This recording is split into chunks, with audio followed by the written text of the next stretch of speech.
My the woman that was in charge of the Christian fellowship told me that I should just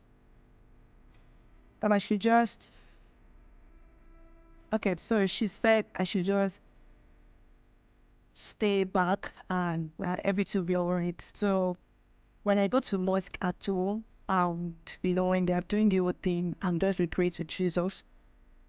So she said I should just use that wisdom for now. I should not do this fight with my parent or anything. So I'll just do that. And after some times, a month after that man said that thing, he was transferred from my school, and I was excited because that was what Jesus could do. That is the only one that could have done that. He was transferred, and I was able to attend fellowship again. So from there, I was able to stand making for his talk to people. So after that period, I started sneaking to church. I was sneaking to church. They thought I was going to mosque for Sundays for Salat. So this format that we are together in Muslim. So I was sneak. I go to church. But a date came. I joined a group in church, a travel group, and we wanted to do a vigil drama night, and I wanted to attend so badly. So I wrote a letter to my dad that evening. So I told him that I now met a man, Jesus, and I really want to follow him. This is the part, I was encouraging my daddy that please let me go to this part. I wrote it in Yoruba and it was very hilarious. Like I told him about how that this new Jesus and meet I needed to follow him, we should allow me please. So I went for the um I went for the vigil. What kind of does it like I went for the vigil. But when I came back, I received the beating of my life. Jesus. Like if you are there, if you've been there, you will have pitied me. Like I received beatings upon beatings, and but I was not ready to back up. Like I was not ready to back down and say I'm not gonna follow Jesus. I don't know. I've held on to this Jesus, and I'm like, no, it is that I kill me. I'm not going to kill it. You know. So and my father said, I will disown you. Like you are no longer my daughter. I need you to pack me from this house. Like, hard. Where am I going to go to see? Girl, I was like, what am I going to do? So, I don't know what to do, but I was not ready. Like, I was not threatening because I cannot leave Jesus and follow you because. So I was like, okay, if that is it. So, I was planning to find it where to live. I was planning then to go and stay with my elder sister in the house and cooking when I was still with her. So I was already packing my things, planning, but I kept on praying and trusting God. Thank God that I was in a church then that was supportive also. So I was like, okay. So I kept on praying and trusting God. And I was in trying to think, my father was ready to like, okay, bye bye, I have another my daughter. I So it was January 4th. It was having a conversation with one of his, like, is a woman, an elderly woman who is in Muslim also. So the woman told him that, so they were like, the woman was just like, like, okay, we have somebody like us in our family, just leave them. They just there to need this Jesus thing and all of those be like, like, that was how my dad really said. But, so you see that I said, okay, he goes from church. But it wasn't really easy. It wasn't really, I was the closest to my father then. I was the closest to my father because I'm the last girl. We used to be very close. But that separation happened. Yeah, there's this story that I remember just now. Before now, my friend called my dad. That my very close friend called my dad. I'm like, oh, Toyos is picking some things that we don't understand. They thought I ran mad. sincerely, she thought I ran mad. She was like, she said this that she did not understand that they should please check up on me, that what's going on. So my dad, when I got up, he was like, that was where it started before you actually knew. So it was like, your friend called me at this. She said that you're saying some things that they don't understand, that some people that I'm fine. But no, something's happening to my brain. I said, no, that fine that. I just, that was it. So they thought that was mad because I'm spiritual Jesus. So after that then, I was just going to church, but I was never close to my dad again.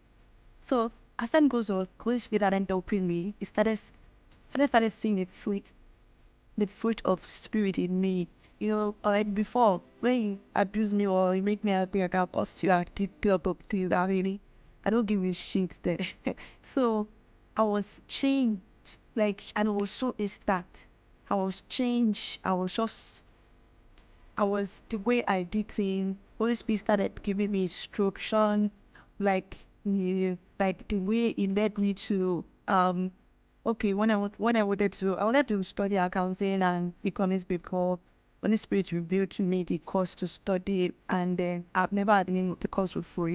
I'll talk about this later in another video. So it showed me what to do. I started a skill and I never learned anywhere. Holy Spirit was teaching me. So my dad began to stay all that God, and I started to dream my life out and during these events. I think there was a time I even took incidents that I need to wake up in the morning. I got always feel me to getting up, like, to show these signatures like and my both of them. So it was started wondering. They see me do things. I'm like, are you sure it's this same Holy Spirit I talk about that's doing all of this thing? How it is. And my life began to become a wonder and grow. And not long, my mom started. I invited my mom to church, and he got saved. She got saved, and so she started following me to church. My junior brother has been saved. I think my junior brother got saved earlier than me, but he could not voice out because he was young at that time. Well, after my conversion, that's when I knew that, oh, just you know Jesus, but you could not just talk. Well, recently, by the help of the Spirit, my dad now knows, and he now allowed him to go to church. It was easy because Holy Spirit helped us. And so, my dad now, like, about this lesson that I've preached to my parents for, what I do, well, I've seen in that he, he already, he's already at the stage when his salvation is very close, and I really know it, and I can say he's saved.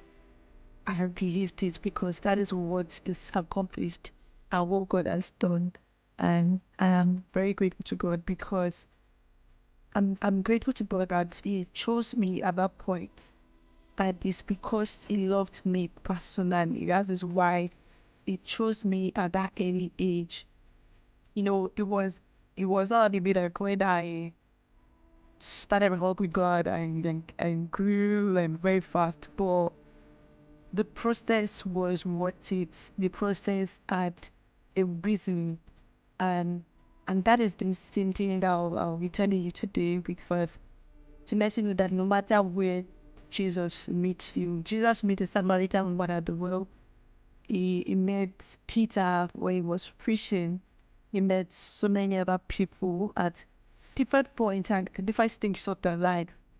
So no matter where Jesus is meeting you or where you are right now, no matter the less that you are in currently, is that Christ is there for you, and without the sacrifice of His blood on the cross, I've been bought out and saved.